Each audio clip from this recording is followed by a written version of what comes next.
Number 1. On the day of May 27, 2007, 19-year-old Angel was preparing for the second of two graduation ceremonies she was to attend. Her and Wendy went out to purchase some new shoes before attending a celebration barbecue with friends and family. That evening, she left the home of a friend and went to downtown Whitehorse, where she called another friend at a payphone and informed her she'd be joining others later in the night. This would be the last time her loved ones heard from her. According to the RCMP, officers came into contact with Angel on May 31, 2007 at the waterfront in downtown Whitehorse. While they initially wouldn't say why they'd spoken to her, sources have revealed she was questioned about the murder of 52-year-old Colin Stephen Sorenko, a homeless man who'd been assaulted near Shipyards Park and later died. According to her friend, she'd witnessed the assault. Angel was not detained or arrested during this encounter with the RCMP. Her loved ones began to worry after Angel failed to attend her graduation ceremony at the Aboriginal Learning Centre. She also hadn't kept in touch with those close to her. Their fear heightened when she failed to show up for work, which struck the center's executive director, Vicky Durant, as strange, as it was payday and Angel hadn't called ahead to inform them of her absence. She'd also left behind her ID and clothes at the center. Given this was out of character, Vicky contacted the Whitehorse detachment of the RCMP to file a missing persons report, but found the officers didn't share her concern. It took weeks for the RCMP to initiate a search for Angel, as they believed Angel was simply a runaway, given her age and past. After sending out a plea for the missing girl to contact her family, they were criticized for not taking the disappearance seriously. They responded by saying the case was being given priority attention, and she was soon added to a missing persons database. Wendy and others searched endlessly for Angel. Searches were conducted throughout Whitehorse, as well as in Vancouver and Edmonton, but to not avail. Numerous rumors began to swirl around the city as to what happened to Angel, which troubled Wendy. One such rumor was that Angel had gone up to Pelly Crossing, located along the Klondike Highway. The resulting stress led Wendy to increase her drinking. During the search for Angel, the RCMP conducted more than 100 interviews with the missing girl's friends, family and co-workers in an attempt to determine her whereabouts. They also extended their search to Alaska, Alberta and British Columbia after rumors arose that she'd been seen outside of the Yukon, and flyers were sent to the province's law enforcement agencies. One such sighting referenced the West Edmonton Mall, which led her family to worry she may be living on the streets of Edmonton. The RCMP also conducted extensive air, ground and water searches across Whitehorse and surrounding offshore islands, some with the use of a dog team. During one weekend in July 2007, 40 volunteers searched for Angel without the aid of the RCMP. They combed Grey Mountain Road, Fish Lake Road, the Millennium Trail, Heckle Hill and the woods near the city's baseball diamonds. While clothing, an electronic device and other personal effects were located and handed over to investigators, no clues were uncovered regarding the disappearance. That same month, friends located Angel's bike, which had been locked up in front of the family hotel in Whitehorse. The hotel's owner shared that it had been parked there for about a month, but that they were not sure who it belonged to. The search for Angel came to an end around 2:51 p.m. on November 9, 2007 when a hiker walking along a hydro-access road north of the Pilot Mountain subdivision located her decomposed remains in a shallow grave. They immediately contacted the RCMP. The wooded area had not yet been searched by investigators. An autopsy was performed on the remains upon them being brought in for examination.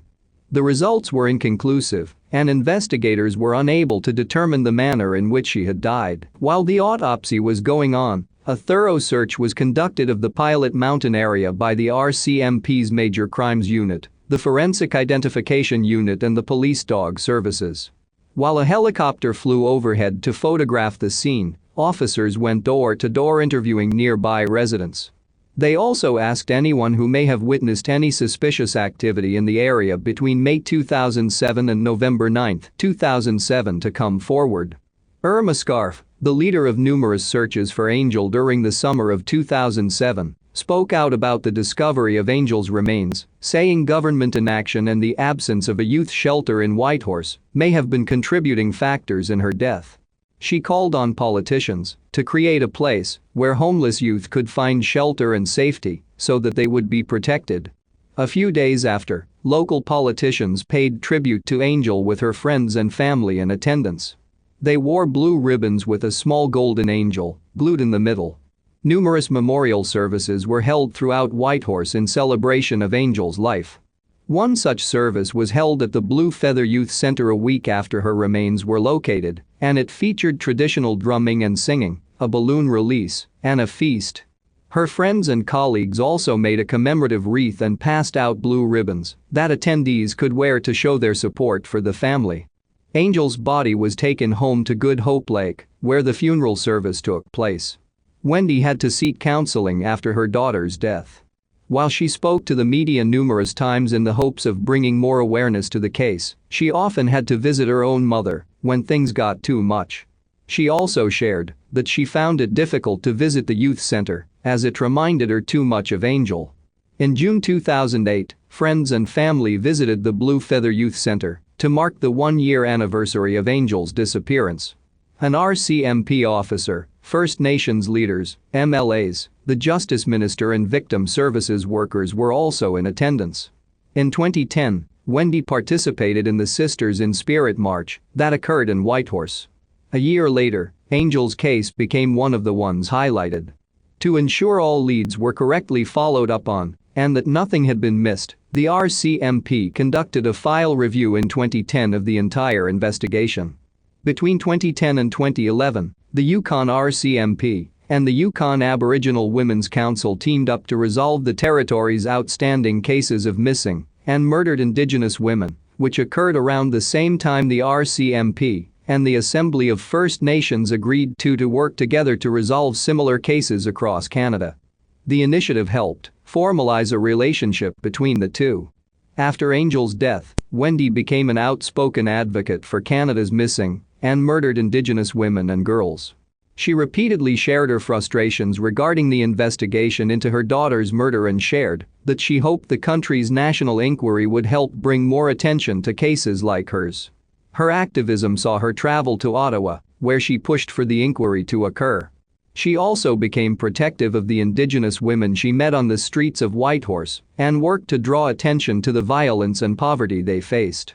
In January 2012, a partnership between the Yukon branch of the Sisters in Spirit and the RCMP was announced, which aimed to renew attention on 29 cases of missing and murdered Indigenous women in the Yukon, including Angel.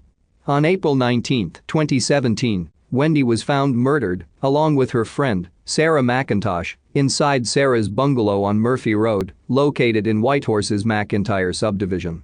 Initially, the RCMP wouldn't identify the two deceased, simply stating they were investigating a report of a sudden death, but later revealed the pair's identities. As news of the murders spread, community members began to wonder if there was any connection to Angel's death. However, the RCMP shared that no such connection had been found. On April 26, 2017, relatives, neighbors and supporters from throughout the Yukon marched through Whitehorse in remembrance of Sarah and Wendy. They also marched to remember Greg Alvin Dawson, a man who had been found murdered in the city's Riverdale neighborhood. They sang songs and said prayers while holding handmade drums and wearing traditional regalia. Some carried tributes to Angel. Afterward, a sacred fire was lit at the subdivision's baseball diamond, which served as a place for residents to grieve. The memorial march was one of many vigils and tributes to honor the deceased women. The attention spread to the territorial legislature, where MLAs from all three political parties voiced their support for Sarah and Wendy's families, while also commending the RCMP for its work on the investigation. In May 2018, 44-year-old Everett Chief was charged with 2 counts of second-degree murder in relation to the deaths of Sarah and Wendy. The announcement was made through a video posted to the RCMP's Facebook page.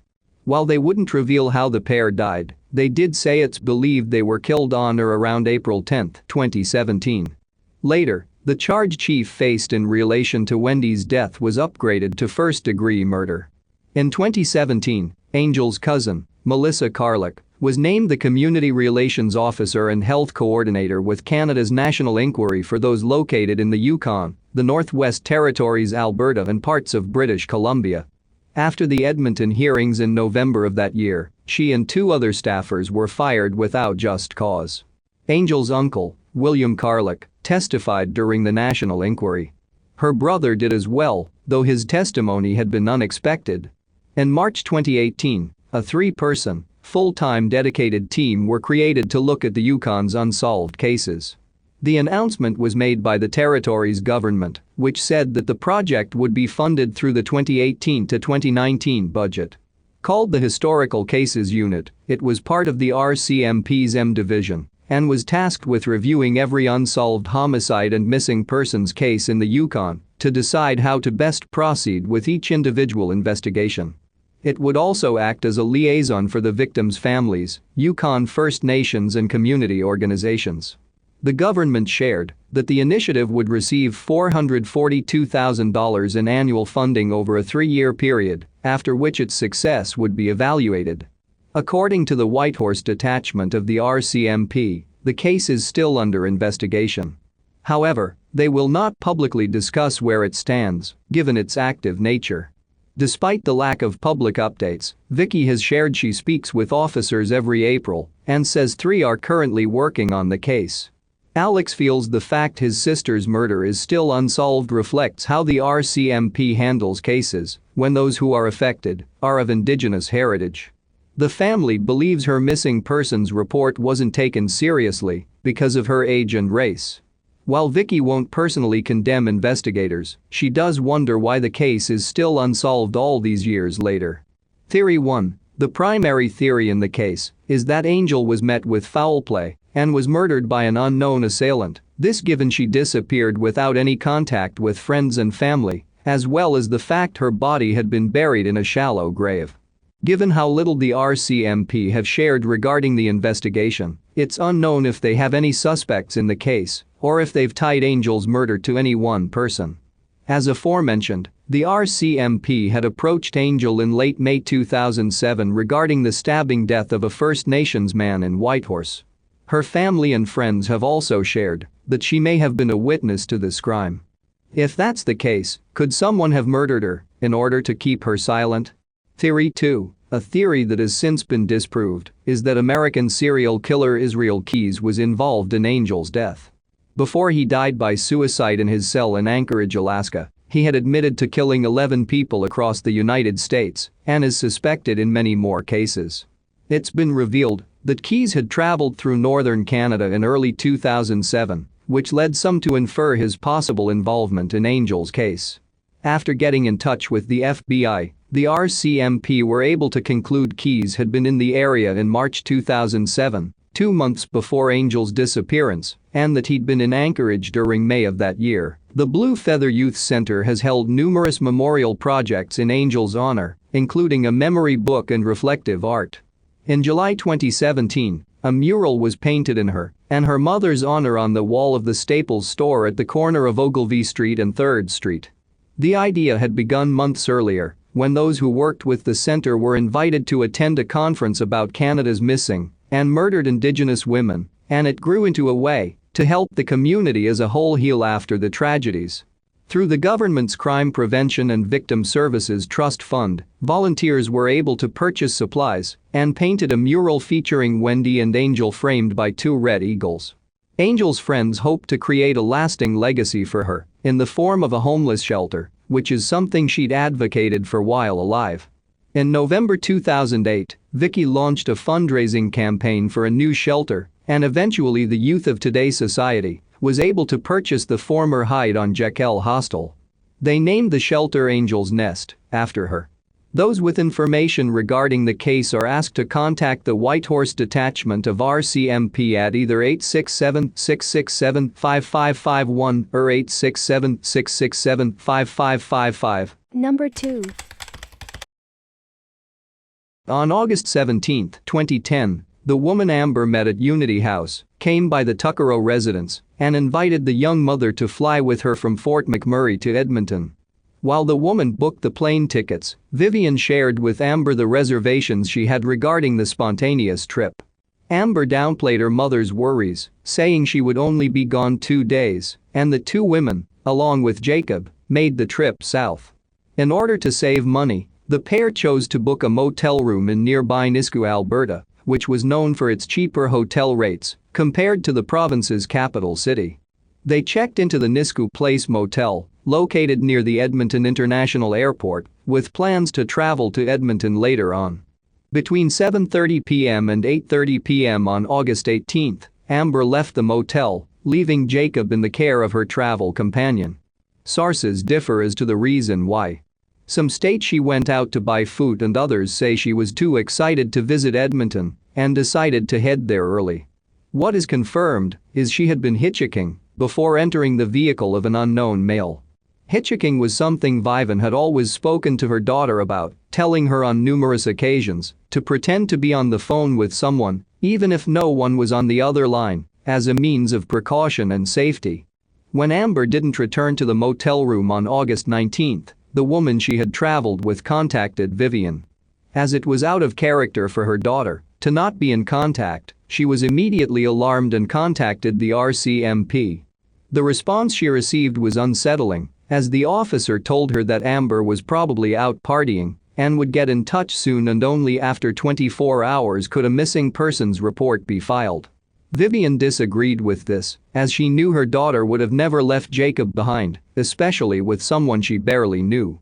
The woman Amber was with cannot be publicly named due to the ongoing nature of the investigation. On August 28, 2010, a RCMP constable recommended the case be closed and Amber removed from the National Missing Persons database after reports came in of potential sightings and social media activity. It said the officer took no steps to verify the accuracy of these reports. This was followed a few days later by a media relations officer with Leduc RCMP telling a local newspaper there was no reason to believe Amber was in danger. He too claimed the missing woman was in Edmonton. The accuracy of the claim was reviewed by the Civilian Review and Complaints Commission for the RCMP. Early into the investigation, the RCMP made the decision to remove Amber from the missing persons database, a decision her family feels compromised the investigation. It took Vivian a month to get her daughter re-added to the list, but it proved to be the first of many issues the family would face. Later, the family learned the property Amber had left in the motel room had been left unprocessed for months before being destroyed without their knowledge. Along with wondering if any of Amber's possessions could have been saved as potential evidence, Vivian wishes they'd been returned to her due to their sentimental value. Vivian wasn't interviewed by the RCMP until 4 months after Amber went missing. In October 2010, Amber was one of the women honored during the Edmonton Sisters in Spirit Stolen Sisters Awareness March, a non-political grassroots event meant to protest the violence Indigenous women face. The description of the vehicle Amber was seen getting into on the night she went missing has not been released. In 2011, the Tuccaro family and the Stolen Sisters Awareness Organization hosted the Amber Alyssa Tuccaro Awareness Walk at Sacred Heart of the First People's Church. The walk, which worked to raise awareness about missing Indigenous women, was followed by a vigil, and many of its participants had traveled from northern Alberta. In August 2012, the RCMP released a 1-minute portion of a 17-minute phone call Amber had had with her brother on the night she disappeared.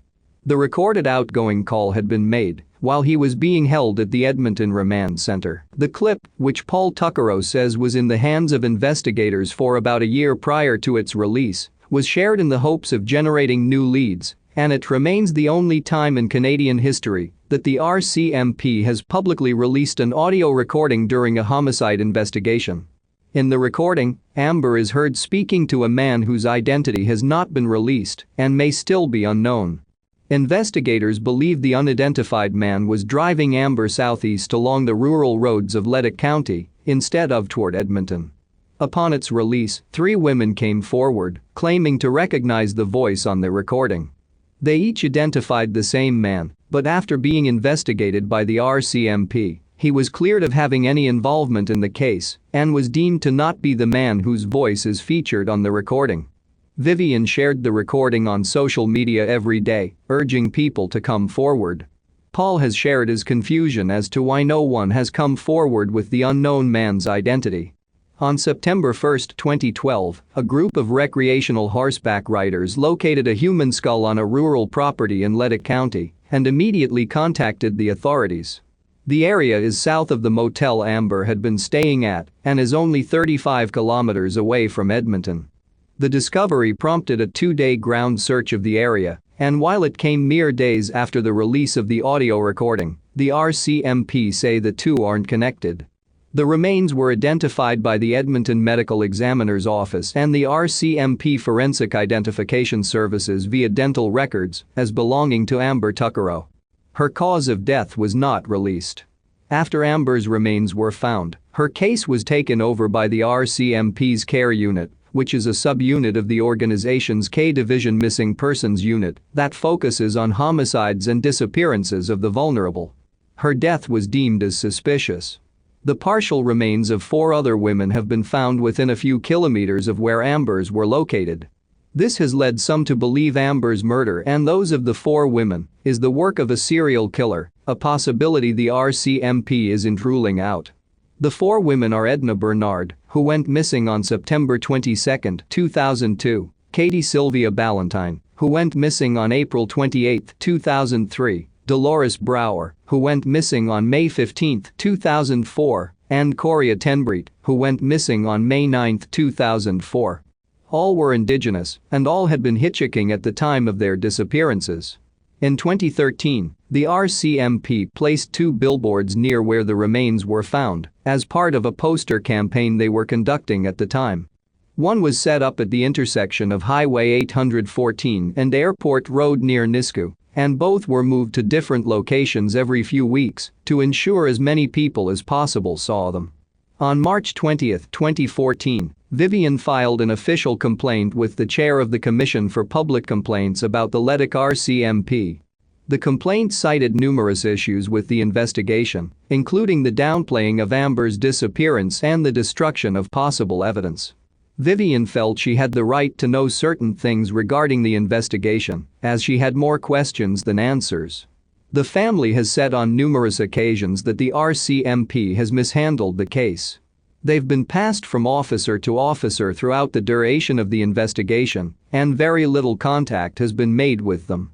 In January 2015, the second annual Amber Alyssa Tuccaro Memorial Round Dance was held in Fort Chipewyan in order to raise awareness about the young woman's murder.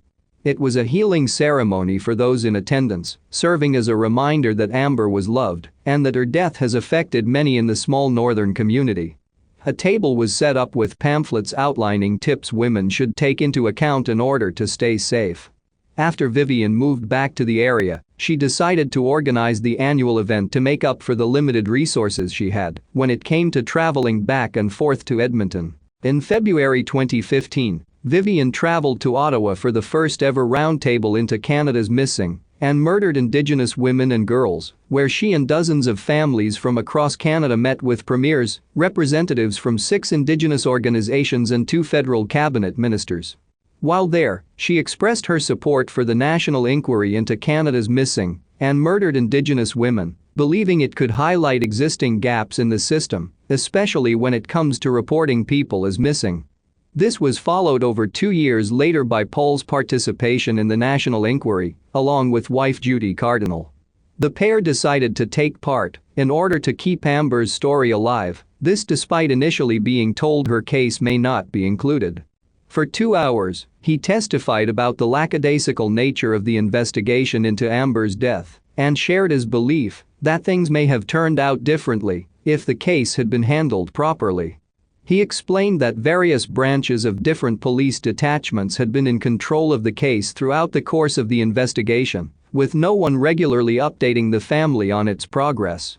He also shared recommendations he hoped would make a difference in solving cases involving missing and murdered Indigenous women, saying police should be banned from stereotyping victims and those who do should be disciplined. He also suggested that families be allowed copies of any paperwork filed with the authorities and that the RCMP's policy about waiting 24 hours before filing a missing persons report be abandoned. Paul shared his frustration over how disorganized the inquiry was. He has also noted how poor aftercare was for those who chose to speak at the numerous hearings held across the country. While he was offered on-site support and given information on how to apply for counseling once home, he says he was unprepared to determine his own aftercare needs. While he uses prayer to get by, he shares that he would have liked to have had a debriefing meeting with the inquiry upon its completion. On Mother's Day 2015, Stolen Sisters celebrated Amber. Along with the family, they put up posters around Leduc County, replayed the audio recording, and laid flowers near the site where her remains had been found. In November 2016, the Justice Rally for Stolen Sisters was held at Corinthian Park in honor of the missing women who had been found deceased in Leduc County since 2002. The aim was to raise awareness about the cases and put pressure on the RCMP to solve them. The rally's organizer, April Eve Wiberg, shared her belief that Amber's case may never be solved, while Chief Steve Curteray urged Leduc RCMP to renew their efforts into solving the homicide. In 2017, the family announced they would be increasing the existing $5,000 reward for information leading to a resolution in the case. The funds came from their own pockets and community donations. They also kicked off the Justice for Amber social media campaign. They created the Justice for Amber Tuccaro Facebook page and urged users on the site to change their profile pictures to an image of Amber. In 2018, an independent federal review, based on the complaint Vivian had filed in 2014, found that the Leduc RCMP investigation into Amber's disappearance and murder was deficient, confirming the family's beliefs. The 120-page report said the officers involved were not properly trained or chose to not follow their training, and that many didn't adhere to RCMP policies, procedures and guidelines. This was in regards to actions taken toward the beginning of the investigation, including the removal of Amber's name from the missing persons database and the destruction of potential evidence, the latter of which did not follow proper protocol. The review also found that the RCMP's handling of witness statements was improper. It found the amount of time taken to interview Vivian was unreasonable and unexplained, and that numerous officers failed to get in contact with the woman Amber had been traveling with at the time of her disappearance. As well, it was found that relevant contact information for potential witnesses was not always recorded. It was also found that inaccurate information about the case had been released to the media. The review did dispute the family's claims that the issues in the investigation were the result of racial bias, saying no evidence could be uncovered to support such a bias being present, either consciously or subconsciously. In total, 24 findings and 17 recommendations were made. One of the main recommendations was that officers receive operational guidance, and the RCMP was charged with reporting back to the Commission after 1 year with the implementation status of the recommendations. The RCMP commissioner vowed to implement the recommendations, and he thanked the family for speaking out about what they had experienced throughout the course of the investigation. Amber's family says the review took 4 years to complete, instead of the under 2 years they were initially told. They share that its release has given them a sense of vindication, but that there will be no closure until the person who killed Amber has been found. They have not publicly released the full report, wishing to only release a few details in an effort to help families of missing and murdered Indigenous women. This means the Complaints Commission itself is unable to comment on the review. In 2019, a formal apology was issued to the family on behalf of the RCMP. Deputy Commissioner Curtis Zablocki shared that the sense of urgency need for the investigation had not present and that the case was not the organization's best work. He explained that policies and procedures had been changed as a result of the investigation, including the development of a risk management system to ensure cases don't fall by the wayside, and that officers within the RCMP had felt the consequences of their actions, including some no longer being with the organization. The Tuccaro family refused to accept the apology, saying it felt forced. They were made further upset by the deputy commissioner's abrupt departure from the press conference, with him citing a previously scheduled meeting. According to the family's lawyer, the Tuccaros are seeking compensation. After the apology, the family revealed a new poster to supporters and again urged those with information to come forward and contact police. In September 2019, the family filed paperwork to exhume Amber's remains for DNA testing, as they are unsure if the skull found is actually hers. This comes from their distrust in the RCMP. Paul explains he has his doubts, given how fast the identification occurred. He also notes discrepancies between Amber's dental records and dental fillings present in the skull. They hope to compare Jacob's DNA to that of the skulls to either confirm or deny it belongs to Amber. In January 2020, the RCMP announced that a male who had contacted the Banff detachment in December 2019 about a missing persons case in the area had made numerous Facebook posts alleging his father was responsible for Amber's murder, as well as others in Alberta.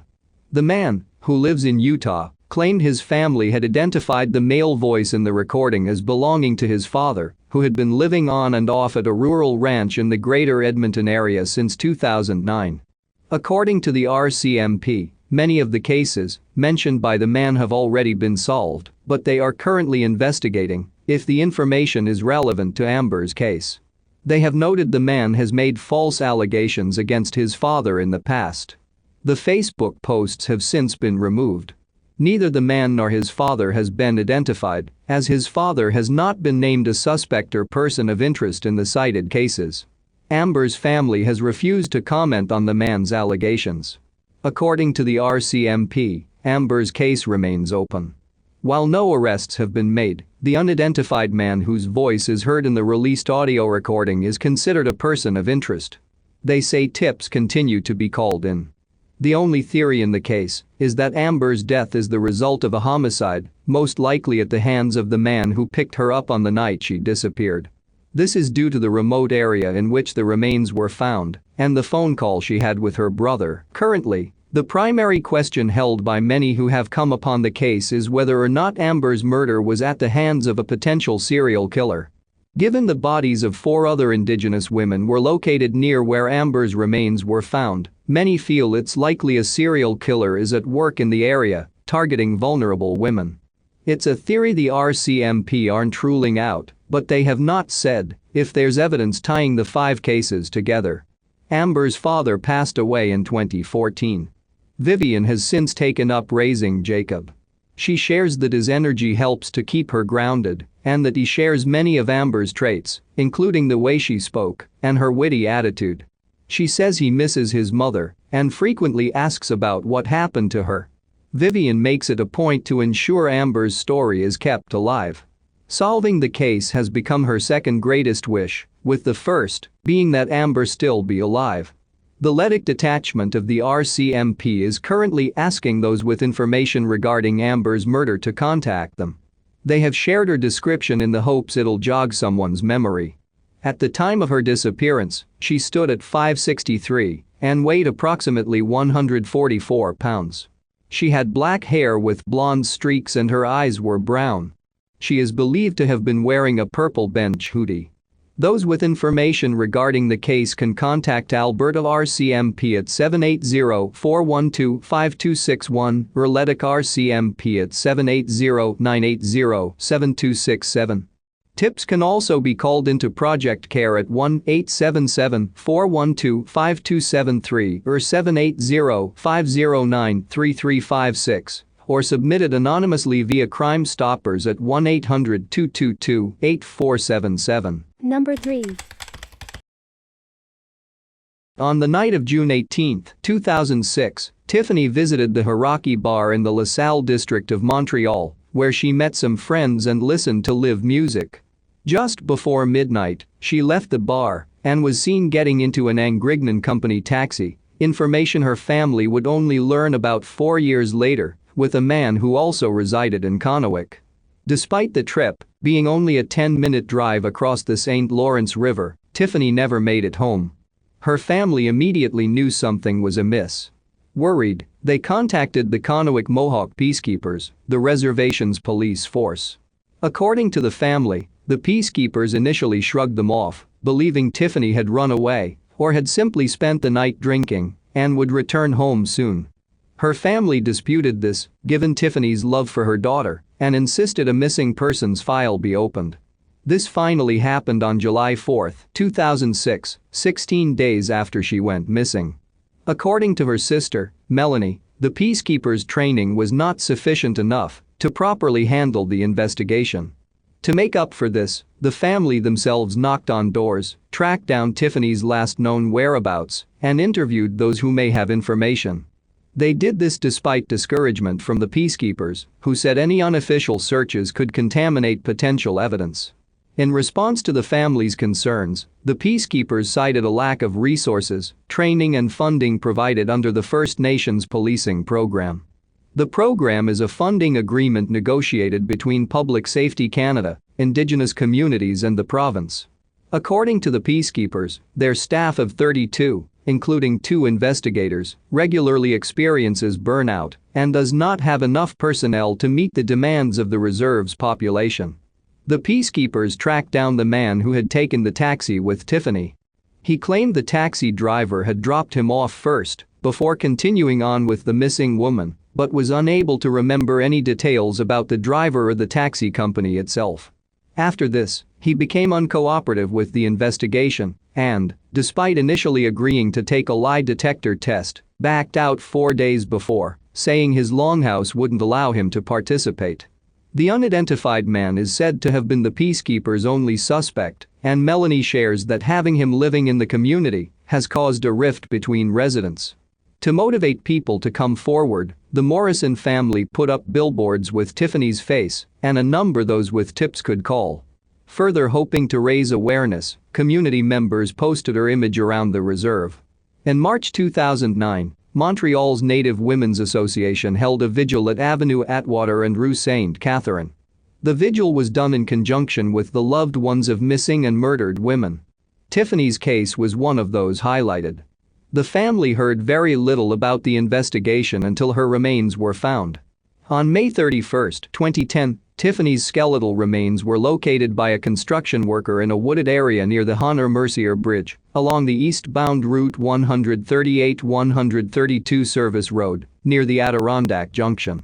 The location is less than 2 kilometers from her home, and the bridge itself links Montreal to the South Shore region of the province.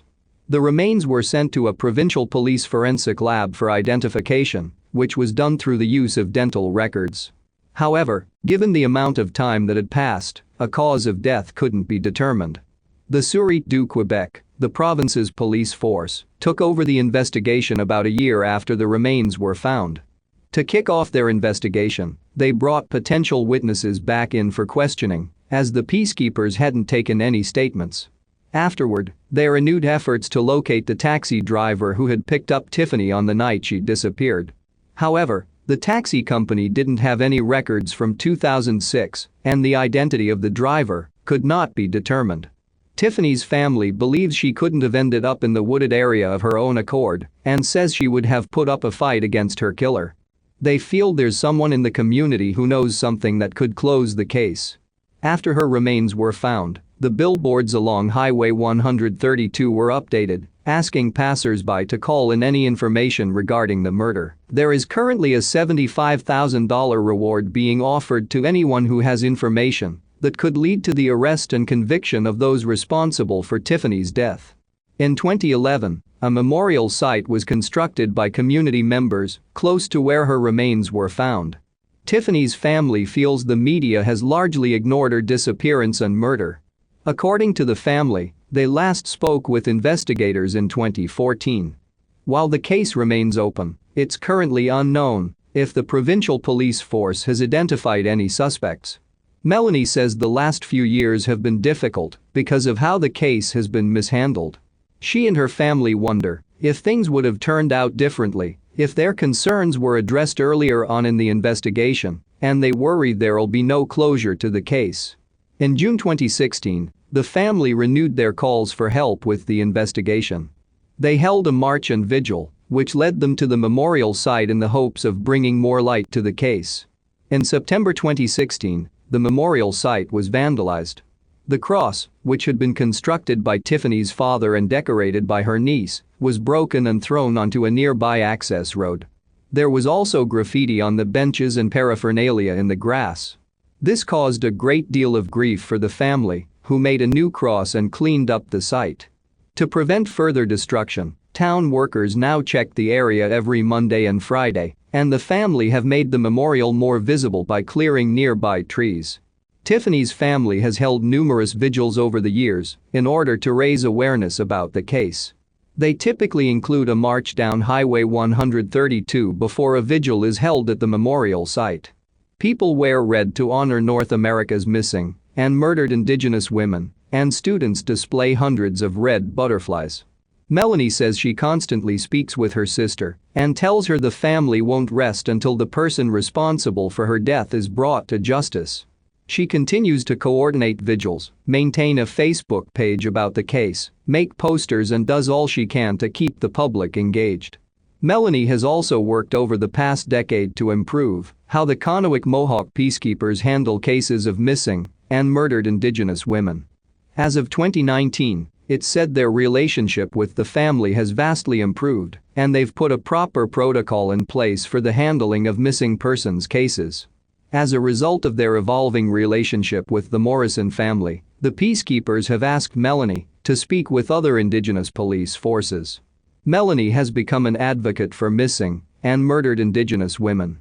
She was a member of the National Family Advisory Circle during Canada's national inquiry into the country's missing and murdered Indigenous women and girls, and she hoped the inquiry would address the problems that stem from police missteps so that another family wouldn't have to go through what hers has. She wrote the foreword for the Quebec-centric report, where she shared that police didn't take Tiffany's disappearance seriously until the trail went cold and her body was found. She pushed for immediate changes to the way cases involving Indigenous women are handled, so there isn't a delay in time-sensitive searches. In May 2017, Melanie was recognized by Amnesty International for her activism. She was awarded the organization's most prestigious award, the Ambassador of Conscience Award, along with 3 other Indigenous women. The following December, she was also one of 10 people the Francophone branch of the organization focused on for its annual Right for Rights campaign.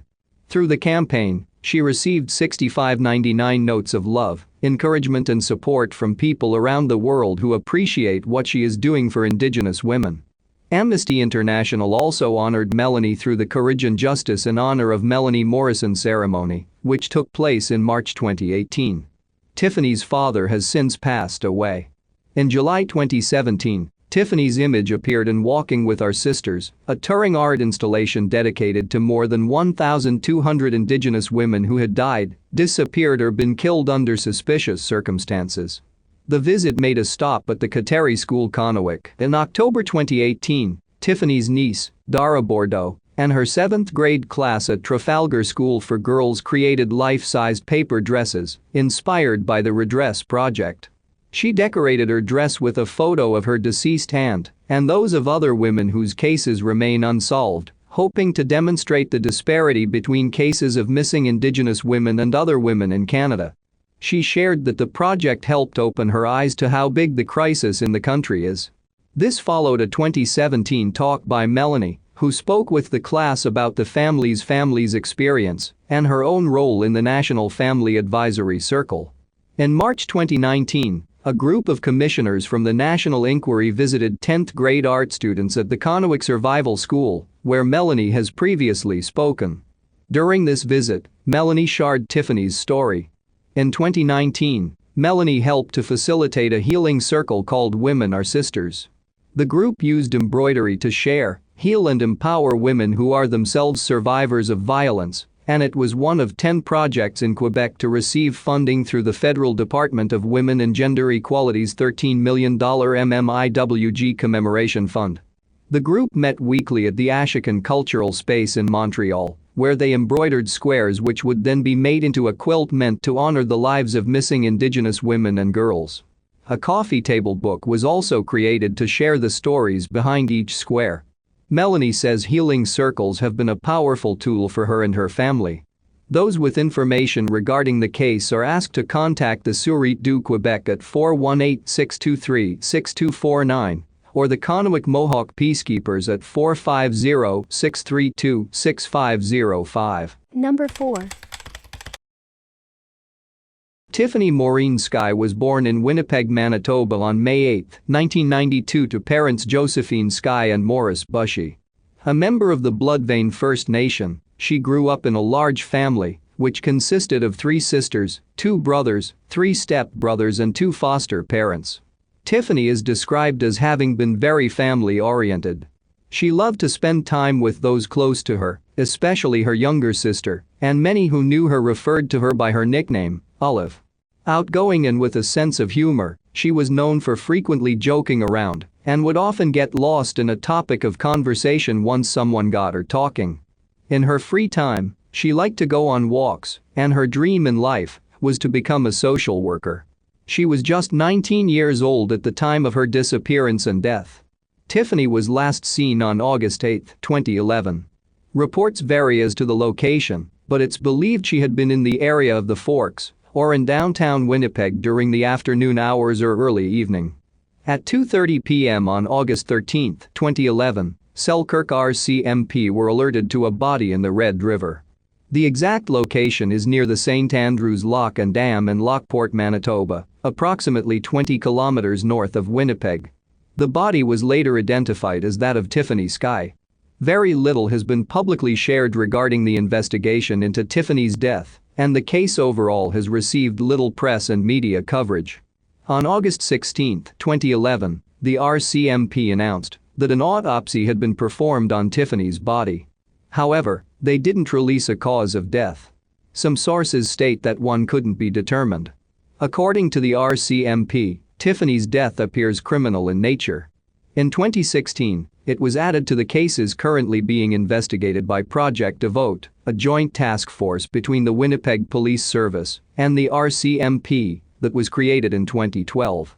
It's tasked with investigating unsolved homicides and missing persons cases, a large portion of which pertain to Indigenous people. Tiffany's family has asked the public to come forward with any information that could lead to a resolution in the case. There is only one theory in the case, which is Tiffany's death is the result of foul play, likely murder. This is due to the fact her body was found so far from where she was last known to be, as well as the location itself being a body of water. There have been questions raised as to how she ended up in the Red River and why. Given how tight-lipped the RCMP have been regarding the investigation, it's unknown if they have answered these questions or if they have any persons of interest in the case. Tiffany's family has shared that one of the things they miss most about her is her bright smile. Those with information regarding the case are asked to contact the RCMP Serious Crimes Tip Line at 204-984-6447 or the Winnipeg Police Service at 204-986-6222. Number 5. On the evening of October 14, 2016, Ketty worked a 6-hour shift at Midwood Smokehouse. At around 11 p.m., she made her way to Midwood Country Club, where she regularly met friends for drinks. The group chatted for hours under the stars before deciding to part ways at 2:30 a.m. on the morning of October 15. As the group prepared to leave the country club, a friend of Ketty's twice offered her a ride. However, she declined both offers as it was one of the last nice nights of the year and she wanted to enjoy it. This wasn't out of the ordinary, as she regularly walked home and considered herself to be street smart. She kept pepper spray in her purse and always ensured her cell phone was in her back pocket so it could be easily accessed if she needed to use it. As well, she would sometimes call her mother if she was walking home after a particularly late shift, just so she would feel a bit safer. During her walk, Ketty walked past an all-night 7-11 store near Westover Drive, where another friend pulled over to ask if she wanted a ride home. As with earlier, she declined and continued her journey, posting pictures to a group Facebook chat and texting her friends. A security camera situated at the Midwood Corners shopping strip caught her singing and dancing as she walked along the 1300 block of the plaza. At around 2:47 a.m., those in the area heard 2 gunshots. Ketty had been shot by an unknown assailant in the parking lot of Berryhill Realty Company, located on Hamerton Place. One had struck her through the side and punctured her heart, as well as one of her lungs. The gunfire had also set off the real estate company's security alarm. According to reports, one neighbor living across the street looked out their window in time to see a car drive off before he called 911. Another, believing someone had set off fireworks in the parking lot, went out to his porch and walked down the street to see what was going on. This is when he came upon Ketty, believing her at first to be someone who had been drinking, passed out and in need of medical aid. He dialed 911 as he approached and saw a stream of blood coming from the body, assuming she must have fallen over and stumbled. He hadn't yet noticed the gunshot wound. The neighbor informed the 911 operator that Ketty didn't appear to be breathing. The operator then told him to turn her over to check for a pulse, after which it was determined she didn't. He stayed with her until first responders arrived. Ketty was pronounced dead at the scene by a paramedic. She had been a quarter of a mile from her home when she was gunned down. The Charlotte-Mecklenburg Police Department took the lead in the investigation. It was the first murder to happen in the plaza since 2013, but there had been a spike in the number of robberies upon late-night restaurants and employees at the time. Upon a post-mortem being conducted, it was determined there had been a struggle before Ketty was shot, as her body showed bruising on her left cheek, her left hip, her left elbow and her left lower back. In the days after her death, her friends canvassed the Midwood Plaza area for any evidence, but were unable to come upon anything of value. As Ketty had no known enemies, nor a history of drug use, it was difficult to figure out where to begin.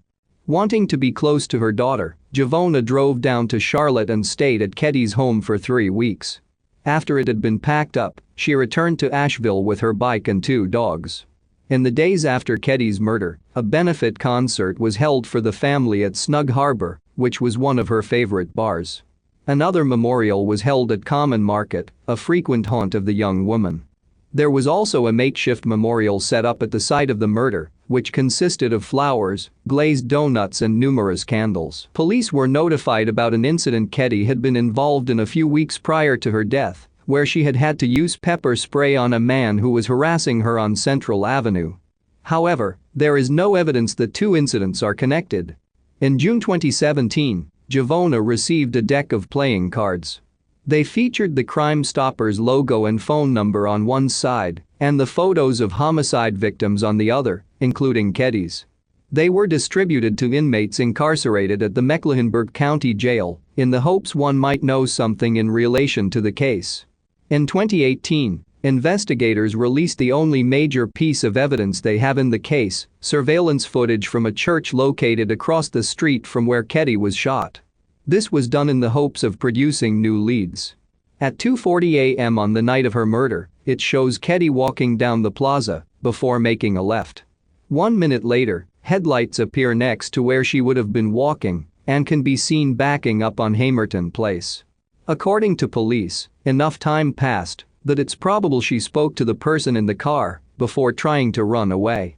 However, there would not have been enough time for her to defend herself. The video ends with the car driving away, 21 seconds after it first appeared in frame. The whole incident occurred within 30 seconds. While police can't confirm if the car that appears toward the end of the video is that of Ketty's killer, it's believed to be so. However, it's unlikely this was a drive-by shooting. It's believed the driver got out of the car and surprised Ketty while she was on the sidewalk. The car is described as a late-model light-colored Lexus or Toyota that was either gold, silver or champagne in color. It's also been noted that numerous cars drove in and out of frame throughout the duration of the surveillance footage. 5 appeared during the time of the murder and 17 while Ketty was lying on the pavement. One vehicle of particular interest is a red mid-size sedan that appeared in frame right by the killer's car when the shooting took place. Unfortunately, investigators have been unable to determine the make or model. Ketty's case has since gone cold due to the lack of witnesses, fingerprints or a motive. While the investigation is still ongoing and people are still reaching out to the Charlotte-Mecklenburg Police Department with tips, authorities still don't know who shot her. Despite the lack of leads, Ketty's mother has remained highly involved with the investigation. Theory 1. The primary theory in the case is that Keddy's murder is the result of a random shooting. This is due to the young woman not having any enemies or a history of drug use, as well as the lack of evidence at the scene. This has resulted in a lack of workable leads, other than the surveillance footage released in 2018. Theory 2. Some have speculated that Keddy's killer offered her a ride home after seeing her walking alone down the street and shot her after she refused. This is a theory that has not been ruled out, as it could be a case of violence against women. However, as with the rest of the theories in this case, the lack of available evidence means investigators can't be sure of its validity. Theory 3. A third theory in the case could be that Keddy's death could be a result of an attempted robbery gone wrong. However, stranger robberies rarely end in the murder of the victim, and all of Keddy's belongings, including her cell phone and her purse with cash in it, were located at the scene. It has been theorized that the security alarm at Berry Hill Realty Company scared off her killer, and thus they were unable to complete the robbery. Theory 4. A final theory in the case is that Keddy was killed at random as the result of a gang initiation. However, the lack of evidence has made this difficult to prove. Keddy's murder destroyed the sense of security her friends and neighbors felt, with some who live in the neighborhood saying they no longer feel safe. A GoFundMe page was set up to help raise money for Keddy's funeral. As it exceeded its goal, her loved ones approached the University of North Carolina at Charlotte and set up a scholarship in her honor, named the Keddy Memory Jones Memorial Arts Award. It's awarded to an arts student of financial need.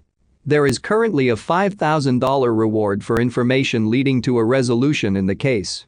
Those with information regarding the murder of Katherine Keddy Memory Jones are being asked to contact Crime Stoppers at 704-334-1600. Tips can be called in anonymously. Number 6. Sonya Nadine Mae Cywink was born on August 19, 1963 in Little Current, Manitoulin Island, Ontario. The second youngest of Wilfrid Laurier Cywink Sr. and Estelle McGregor's 13 children, she grew up in a family that deeply loved her and she, them. The Cywink family lived near Whitefish River First Nation, located in northern Ontario. They were unable to directly reside on the reserve due to Estelle, who was Ojibwe, losing her Indian status upon marrying Wilfrid, whose Ojibwe and Odawa mother had lost hers after marrying a Polish man. Their two-story brick house overlooked McGregor Bay, near Manitoulin Island, with the boys sharing one room and the girls another. Growing up, Sonya was described as being the first one to try new things and is said to have lived life to the fullest. She was known for her sense of humor and for being active, while also embodying her father's more mellow and loving sides. Not one to like getting her siblings in trouble, she would often let others win when it came to games and competitions, and she was known for being an avid writer. Each season brought about new activities for the Cywink family. During the summer, the kids could be found swimming and diving in McGregor Bay, playing ball on the front lawn and picking berries, while the winter saw them sledding down the hill next to the house and skating and ice fishing on the bay. Sonya spent the majority of her early life mentoring the younger children in the community. Seen as a leader, she ran a choir at the local church and around the holidays would take the girls around the reserve to sing Christmas carols, after which she'd bring them back to the house for presents and treats. Unfortunately, Sonya's life took a turn around the time she became a teenager, when she experienced a trauma from which she was never fully able to recover. Then, at the age of 16, she became pregnant and dropped out of high school. Upon the baby being born, he was put up for adoption and not long after was adopted by a distant relative. After giving birth, Sonya decided she needed a change and moved to Toronto, Ontario, to be near her sister, Maggie. Maggie was happy to have her sister around, but noticed the move was a bit of an adjustment for Sonya, who wasn't used to big city living and was dependent on her sister for support. When she was 18, she was living with a boyfriend and found herself in an environment of frequent drug use. For more than a decade, Sonya lived a life that fell between addiction and sobriety. When she was high, she could disappear for days at a time, and when sober would return to the way her friends and family knew her, happy, loving and caring. In late 1992 or early 1993, Maggie was able to get her sister into a treatment facility located in London, Ontario, where she was finally able to get clean. This lasted approximately 10 months. During the spring of 1994, Sonya relapsed and turned to sex work to help fund her habit. At the time, she was living in East London. In July 1994, the Cywink family took a vacation at a lodge north of their home in Birch Island, Ontario, where they relaxed and enjoyed each other's company. While cleaning Sonya's room, Maggie discovered syringes and became aware of her sister's relapse. Upon returning home from vacation, Maggie called Sonya, who didn't pick up the phone, despite her sister's numerous attempts to get a hold of her. While Maggie was worried, she told herself it was normal for Sonya to disappear for a short length of time and tried again to call her sister that August. Sonya answered the call and the two made plans to attend a Toronto Blue Jays game to celebrate her birthday. She never made it to the game. Worried about her sister, Maggie traveled to London and started driving around, and she soon learned of Sonya's sex work. On August 26, she was seen at the corner of Lisle Street and Dundas Street, located in the city's East End, at around 2 a.m. This would be the last time Sonya would be seen alive. On August 30, a call came into the Elgin County Detachment of the Ontario Provincial Police, saying that a body had been found at South Wold Earthworks in South Wold Township, a historic site that was once home to an Indigenous community in the 1500s. When officers arrived on scene, they discovered Sonya's body, clad in only a t-shirt and socks. There were signs of blunt force trauma. The area where Sonya's body was found is located 65 kilometers southwest of where she was last seen in London and is about a 40-minute drive. On September 3, 1994, Sonya's family brought her body home, where a 3-day wake was held before the burial. At the funeral, Wilfred learned his daughter had been 24-weeks pregnant, information that is said to have devastated him. Post-death, the family named the unborn child Jacob to honor the life he would have lived. The investigation took officers to some of the roughest areas in London. However, they came upon no witnesses with credible information. It is currently unknown if Sonya's sex work and the people she would have encountered through it played a part in her death. In 1998, a Releasing the Spirit ceremony was held, where a Lakota medicine man gave Sonya her spirit name, Whirlwind Woman. In 2004, investigators announced they'd gotten a break in the case and were close to solving it. However, nothing came of this and the murder remains unsolved. There have been numerous persons on interest in the case, but police have not publicly confirmed if they have a suspect, and no arrests or charges have been laid in relation to Sonya's death. In 2014, Maggie organized a vigil and solidarity walk, which occurred in both London and Whitefish River First Nation. That same year, the OP announced a $50,000 reward for any information leading to an arrest and conviction in the case. Sonya's family also added an additional $10,000, increasing the total to $60,000. This was done in the hopes of someone coming forward. In February 2015, the Cywink family joined others of missing and murdered Indigenous women from across Ontario for a 3-day conference in Thunder Bay. An exhibition honoring missing and murdered Indigenous women was held by Toronto's Ryerson University in February 2017. Titled Shades of Our Sisters, it highlighted Sonya's case, as well as that of Patricia Carpenter, a 14-year-old mother found dead at a construction site in Toronto in 1992, whose murder remains unsolved. The exhibition celebrated both women's memories through the use of soundscapes, documentary pieces and artifacts from their lives, shown through short films and displays. In 2019, the OP launched a renewed awareness campaign with the use of social media. The campaign marked 25 years since Sonya's murder and featured the use of billboards and videos that saw interviews with the deceased's friends and family. The two billboards that were erected, one on Horton Street and Maitland Street, and the other on Maitland Street and Dundas Street, feature Sonya's image and a prompt for those with information to contact their local Crime Stoppers. At the launch, police shared that they believed there are people who knew Sonya who are still alive and have information that could help close the case.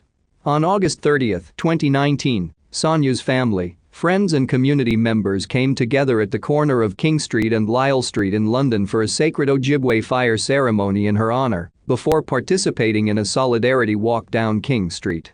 Throughout the investigation, the Cywink family has kept in close contact with the op, especially Maggie. She has shared her frustration over the amount of times her sister's case has changed hands. According to the op, the case remains open and active, yet they remain tight-lipped about the information they currently have. They have not shared how Sonya ended up at Southwold Earthworks, or if she'd been there previously, nor have they stated if the location is the site of her murder. They also haven't publicly said who discovered her body. However, they have shared that evidence in the case gets retested as new technologies become available. Both of Sonya's parents are deceased, with Wilfred passing away in 2000. He often asked Maggie for updates on the investigation, and his daughter has stated that she's sad he died without there being a resolution to the case. Sonya's family often wonders what she would be like if she were alive today and share the same thoughts about her unborn son. Her sister, Anastasia, is a member of a coalition of 12 who communicate with each other about the national inquiry into Canada's missing and murdered Indigenous women and girls. They advocate for a more grassroots approach and want the government to provide more services to Northern families. Maggie was appointed special advisor for the Ontario Ministry of the Attorney General to support the family of those Indigenous women who have been murdered or are currently missing. She feels politicians should focus more on the families rather than on promises they can't keep, and has shared she wants the money put into these inquiries to go directly to First Nation communities. She has also stated that trauma like the one her sister suffered when she was younger is what makes Indigenous women more vulnerable targets for crime. Maggie has worked with her local community to help boost wellness and remove the stigma around mental health and addiction. There is currently a $50,000 reward for information leading to the arrest and conviction of those responsible for Sonya's death. Those with information regarding the murder of Sonya Cywink are being asked to contact Elgin County OP at 1-888-310-1122.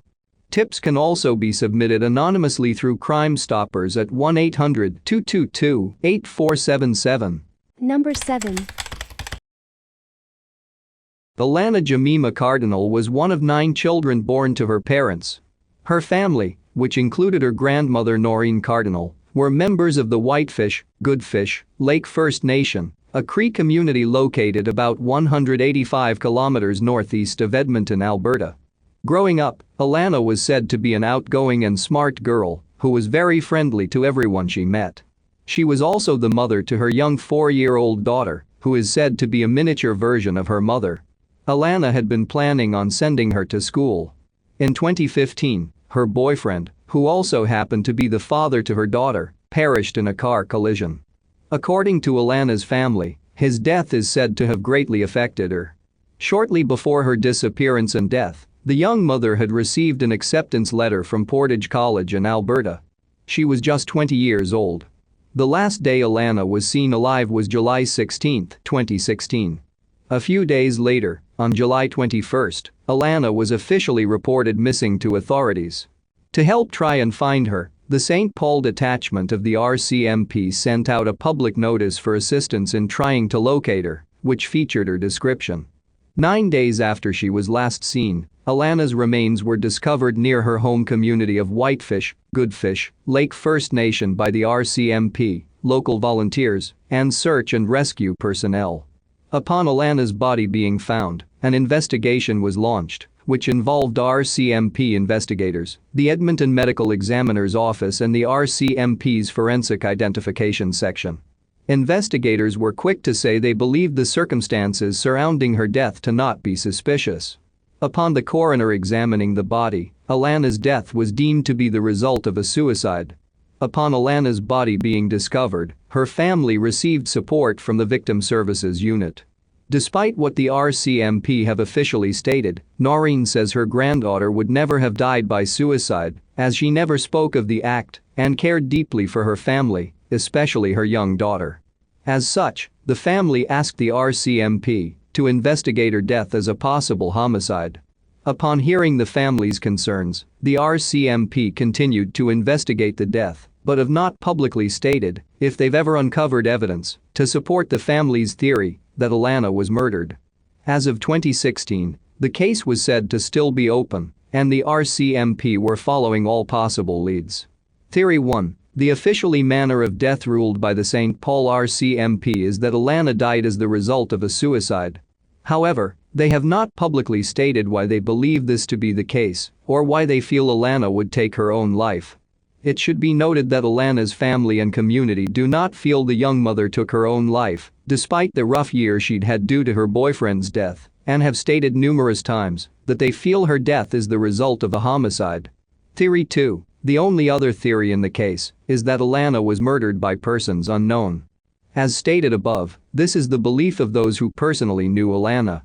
While the RCMP had stated back in 2016 that they were looking into any tips or information brought to their attention, it has not been publicly stated if anything has come to light that would send the investigation in this direction. Alannah's death has taken a toll on her family, who have publicly stated that they, in particular her daughter, miss her and wish to seek a resolution to her case. Those with information regarding the death of Alannah Jamima Cardinal are being asked to contact the St. Paul RCMP at 780-645-8888.